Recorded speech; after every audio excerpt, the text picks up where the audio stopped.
Today is April 28th, Canada's Day of Mourning for workers killed or seriously injured on the job. Thank you for joining us. My name is Eric Philpott. I'm the director of Dresden 1957, the forgotten story of one of Ontario's worst workplace tragedies and the 6 Dutch immigrants who lost their lives.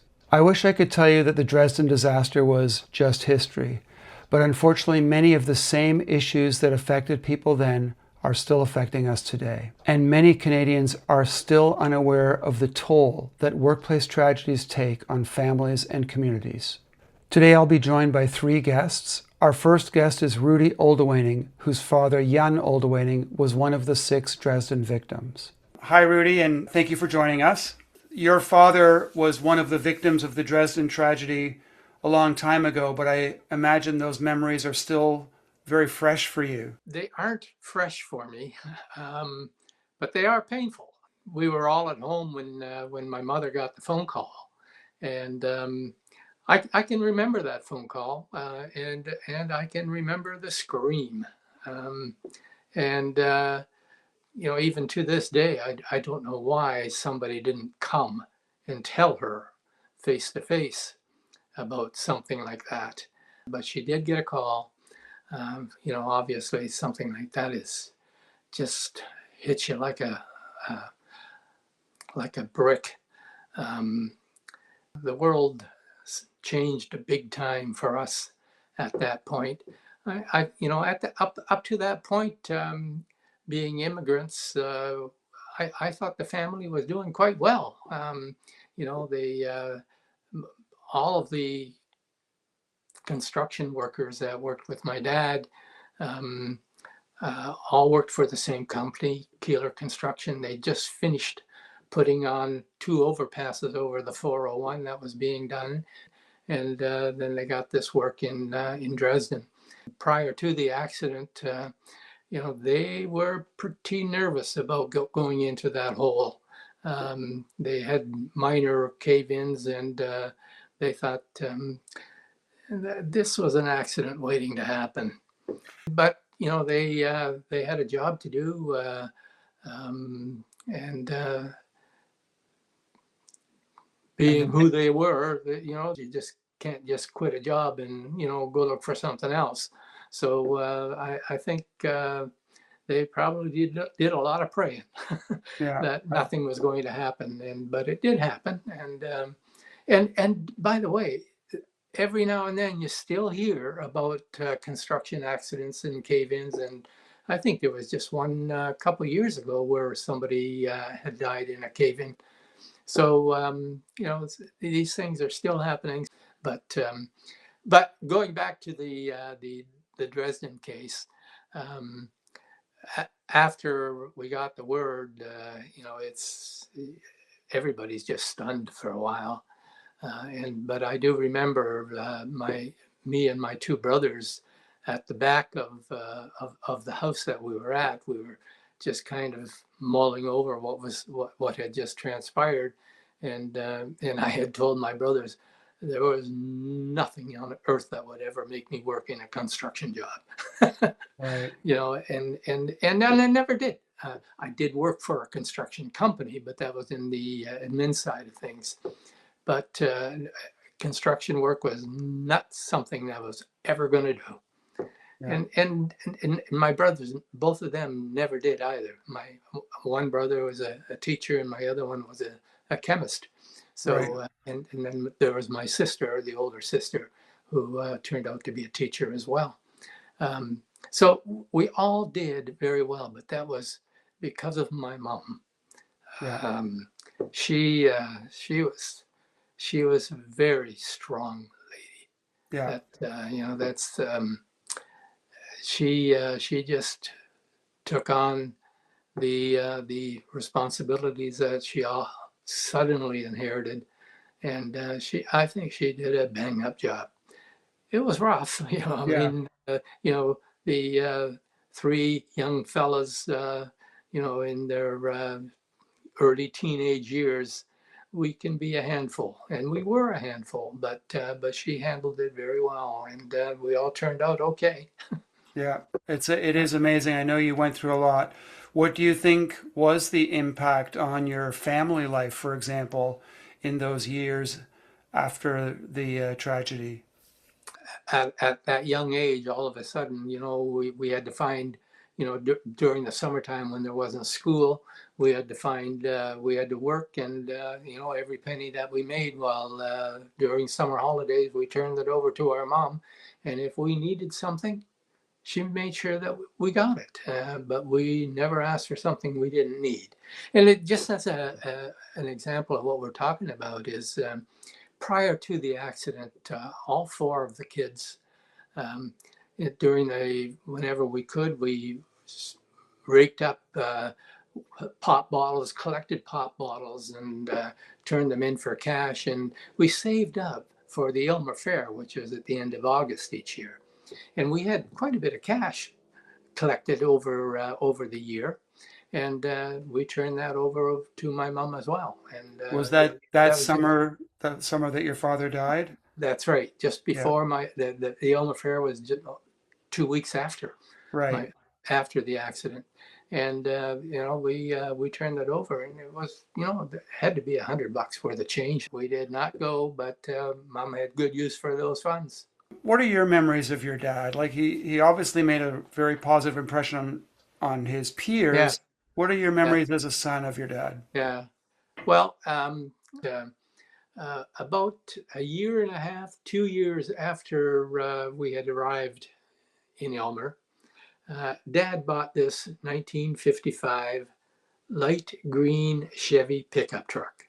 Okay. Brand new, brand new. Wow. Did anybody tell you that? No, I did not know that. Yeah, and because every truck has the bed at the back, and at the front there's only room for three people, you know. But he's got six people in his family, so he said, when we go to church, where how can I get how can I get the family there? He built he built at to put on the back of the truck out of wood, has windows and doors and everything, a cab, and he Amazing. built that, and he set it on that truck. And during the winter and in the summer, if we went someplace, we sat in the back of the truck. That's amazing. No, nobody Yeah, told me that, and I have to look through the photos to see. I yeah, hope I have a photo I'm of that sure. truck. Okay, Yeah, I'll take a look. yeah, Rudy, yeah. thank you so much. It's lovely Okay. to see you. Really Yeah. appreciate chatting. Bye bye.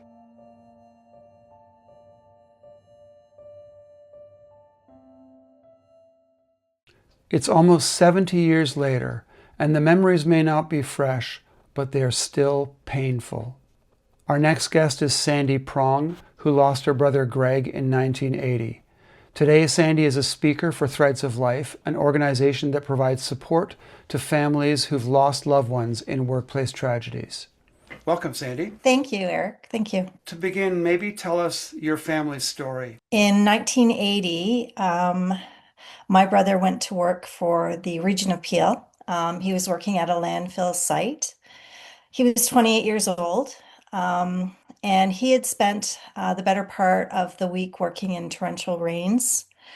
He would come home covered head to toe in mud. And me at the time, I was 17 years old, and I would be proclaiming he shouldn't be working in those conditions. Little did I know, he went off to work. And on this particular day, when I got home, there was a police cruiser and a car I didn't recognize in the driveway. When I went in, I walked up to the living room, and it was actually a police officer and our church minister. And I heard them say the words that Greg had been killed that day at work, which was incredibly devastating, a horrific moment in our family's life. My dad had just passed away of cancer very suddenly 2 years earlier. And we were just faced with so much tragedy over those couple of years. And me as a teenager, um, it was really challenging and devastating. And we didn't have psychotherapy back then. Nobody knew what that was. We didn't have not-for-profit organizations like Threads of Life, support groups of any kind. The hardest thing was when I actually found out what had happened to my brother because I really didn't want to know, and I think people didn't want to tell me. But my friends let it slip that my brother had actually been spotting for a bulldozer in the mud and tripped and fell and in 6 inches of mud while the bulldozer was reversing, and he Wow. was crushed and killed instantly.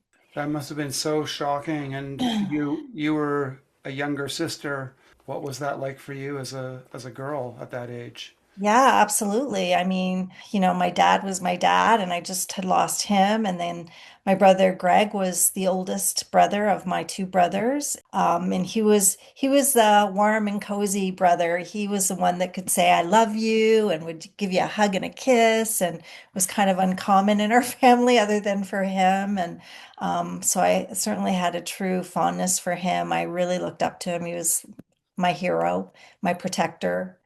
My brother Brad was extremely close. They were close in age and they did all their sports together, lacrosse and hockey. And um, he suffered greatly after that loss. And he was the one that had to go to the inquest because my mom couldn't. And he was very angry. I think to this day, over 40 years later, he's still so angry from what happened. It must have been so terrible, so close on the death of your father, obviously also premature, not at an age we would normally expect our fathers to die. How did your family cope in those years immediately after your brother's death? Well, as I said, there really wasn't, psychotherapy wasn't really heard of, support groups.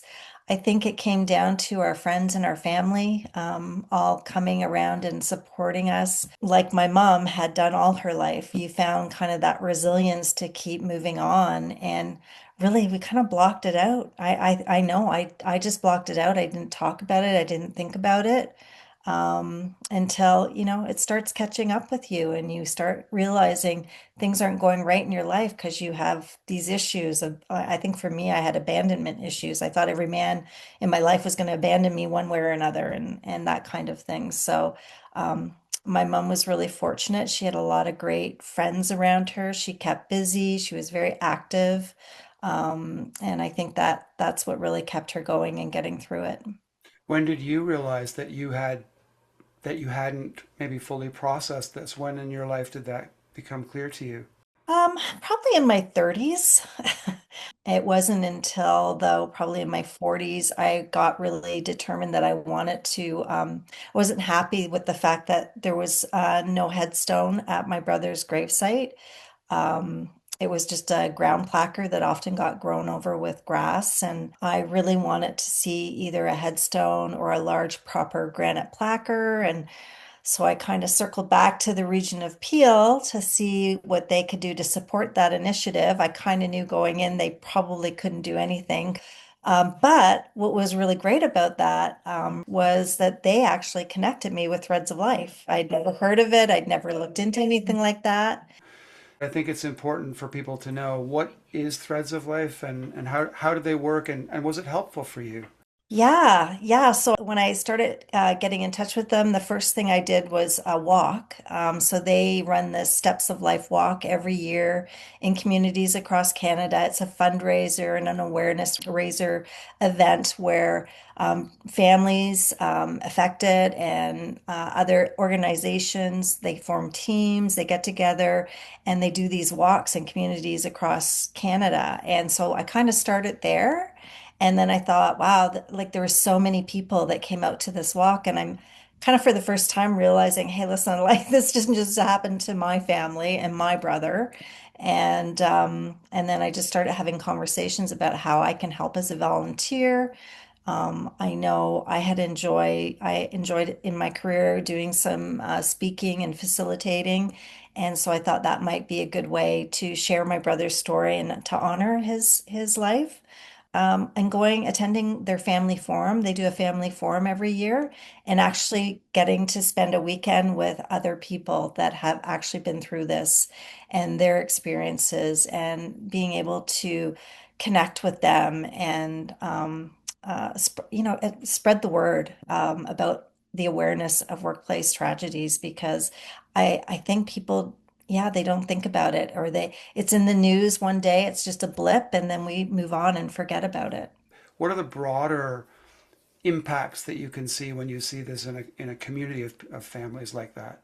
Recognizing that we all still, like, it's not something you ever get over. Like, it's with you, it lives with you the rest of your life. You just never get over it. And I think that's what stands out for me the most. And that's kind of an important message when speaking to workers and sharing Greg's story is this happens in your life and you don't get over. The grief is lifelong. And sometimes for me, I think after I finally had the courage to read the coroner's report on my brother's death, like, it was horrific what was described, and I've had nightmares, and it just kind of brings it back. But sometimes, you feel like you have to have the courage to really understand, how did this come to be and how did this happen?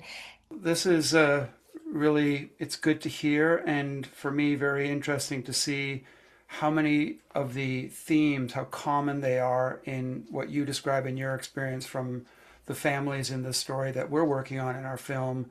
This sense of being alone, for example, I think is a real issue. What would you want people to know who maybe hadn't been aware of this issue before? Is there anything that you think it's important for other Canadians or other people to know about this issue? Uh, I think people would be shocked to understand how much of this happens.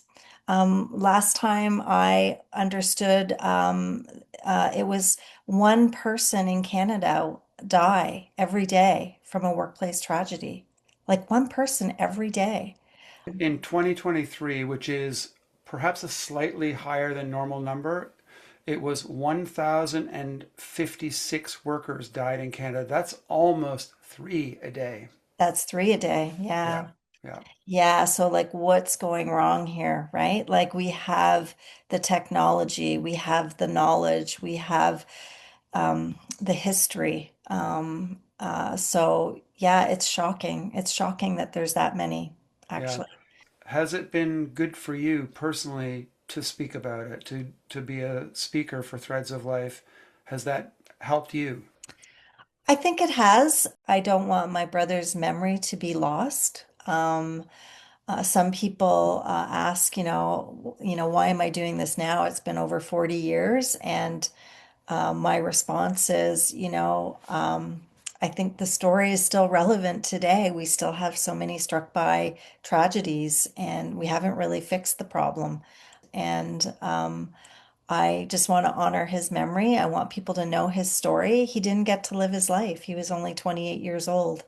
And that's unfair. And yeah, so it was just important for me to share that and to hopefully caution others as well. Yeah, And I always end my speech with, please stay safe and watch out for each other. yeah. Do you want to say your brother's full name for us? Yes, his full name is Gregory Alec Daw, but he got the nickname Potsy, so we refer to him as Gregory Potsy Daw.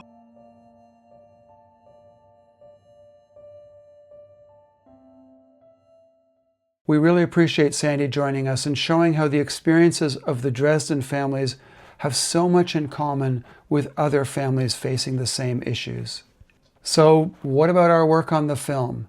To finish our presentation and for a change of pace, here's my conversation with senior editor Joseph Crawford.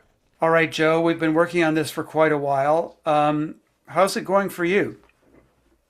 It's wonderful. I've been wanting to work on a feature film for the majority of my life, and being immersed in just one project rather than many, many, many different projects, and being able to give that my full focus and have it be a real story that means something to people who are still alive and their children, and telling a little piece of Canadian history that nobody's had a chance to address in this way before, and making it come to life is very exciting. I really had a lot of fun during the production phase when we were out filming interviews and filming landscapes and especially this summer when we were working with Pavel, was a Oh real yeah. treat. I guess I was thinking that maybe post-production would be kind of boring by comparison. It totally has not felt that way to me. Mm. What about you? Did you enjoy production more? Well, one is incredibly invigorating slash nail biting at times. It's kind of like being a circus on the road. And so that comes with a lot of stress, but it has its rewards. You feel very, very gratified at the end of the day, if not exhausted. Post-production is something you sort of more, you're a little bit more comfortable, but you marinate yourself in it. It's entirely envelops you. I think it requires more patience in some ways.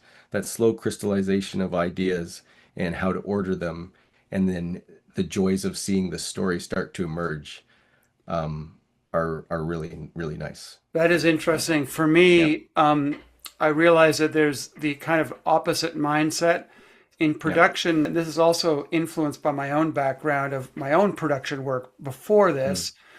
Production is about being greedy. You want to get Hmm. everything you can. You cast the net as wide as you can because you don't know either some little anecdote or something that might pop out from the person you're interviewing that you didn't Hmm. expect, but ends up being, one of the best things we ever heard. So in production, we're just reaching as far for as much as we can get. And in post production, it's the exact opposite. Now we're zeroing in, choosing just those things we Yeah, need. yeah. No, it's been nice for me to see you enjoy the post-production process so much, and really, really get into the storytelling of it, forming the story rather than gathering ingredients. That's right. It's very, very, very different phase. But now it's like a set of ingredients we prepped, you That's know? right. Now we're Yeah, cooking. But it's funny, like, why is this part so fun? Is it just because we're both total nerds and partially. enjoy the detail work? Yeah, Because I partially. was showing this to a visitor the other day, just showing the storyboards we have and all that. And he was fascinated, but he was also it kind of boggled his mind how we could even grasp all the material that we're managing here. Yes. Well, it boggles our minds, certainly my mind from day to day, like how much we've actually got to cover. But that's the for me the exciting part of post-production, finding the ways that it works together and is cohesive is massively rewarding, massively relaxing, and a lot of fun. I think we both thrive on the complexity of it, the the order we manage to find in that complexity. And that just comes down to the basics, first of all, sorting the ideas into pockets and then deciding how those pockets intercorrelate to form a narrative. And, we're trying to take all of these wonderful little segments people have provided with in this very narrow context where we had just an hour to set, to talk to them after a huge setup. And they're offering up bits and pieces and fragments and recalling. And, we're trying to weave those pieces into a sum that is much greater than that, that's going to express much more closely the experiential nature of it. We're trying to bring that alive, because so much of history we put at a distance. I It's think like you're making a really good point because yeah. while the process of editing is incredibly technical, the material that we're working with is very emotional, very Mm, human, and very powerful. But I guess somebody on the outside would only see just the mass of data and the yeah. process of organizing it. Oh, yeah. And I think we are starting to see it because we know the material so well, a story reveal itself, a very clear film that wants to be told. And that's really, really exciting. Really exciting. One of the things that has truly thrilled me in post production is realizing how good the interviews are. Wow, we have far more to work with than I initially thought. Any last words, Joe? Well, I want to say I'm just having an absolute blast working on this, and I'm excited to see how this film is going to shape up. Yeah. Yeah, it's incredibly satisfying to be moving this Yeah. forward.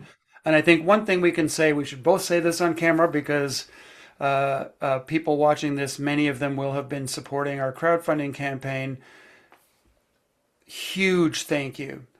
The only reason we're able to do this right now is because of you. We're going to have some more good fundraising news to share in the very near future. but we are essentially in a position where I know that we'll be able to work on this film through the entire year. And that's amazing. Everybody's contributions, large and small, have really created a kind of a minor miracle, especially in today's age where it's so hard to get local documentaries, even documentaries of any sort, off the ground.